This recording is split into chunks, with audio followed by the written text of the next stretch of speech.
Well, teachers are used to teaching their students, but they're actually the ones learning here in Rochester. They are learning what makes our city a very historical landmark. And this summer, while their students are on summer break, teachers are taking a field trip to Rochester. New at 5:30, Christine Van Timmeren has more on this program, teaching teachers the history of our city. Christine? That's right. You know, it's easy for us to forget living here in Rochester that our city had a big role in the formation of this country and its culture.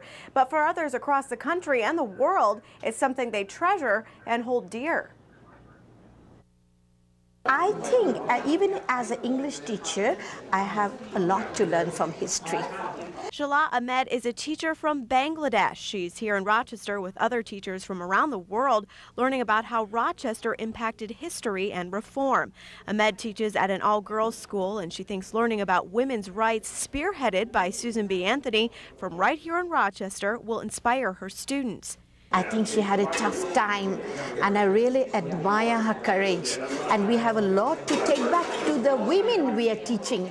In fact, all the teachers here are curious about Rochester. That's why they're here on a week trip coordinated by the National Endowment for the Humanities.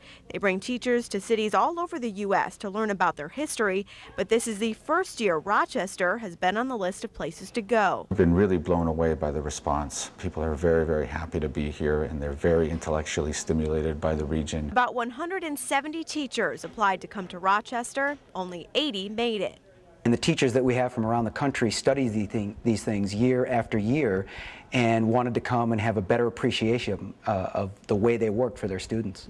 Rich Newman is the co-director of the program here in Rochester. He's also a history professor at RIT. He says he's very excited about what this will do for our city. Already what they're telling us is they got to change the way they teach to show that it's not just New York, Philadelphia, Boston, but Rochester and places like it that are really important in early American history. While here, the group will tour the Susan B. Anthony House, Frederick Douglass sites, the Erie Canal, and other historical places. Newman says he hopes that if students around the country learn to appreciate what happened here in Rochester, they'll want to come visit. We think that we could get a lot of people from around the country to come here as tourists and connect all of that history. The group will be here until this Friday, and their last stop on their tour will be at the George Eastman House. Rich and Janet. All right, Christine Van Timmeren with our report tonight. Thanks, Christine.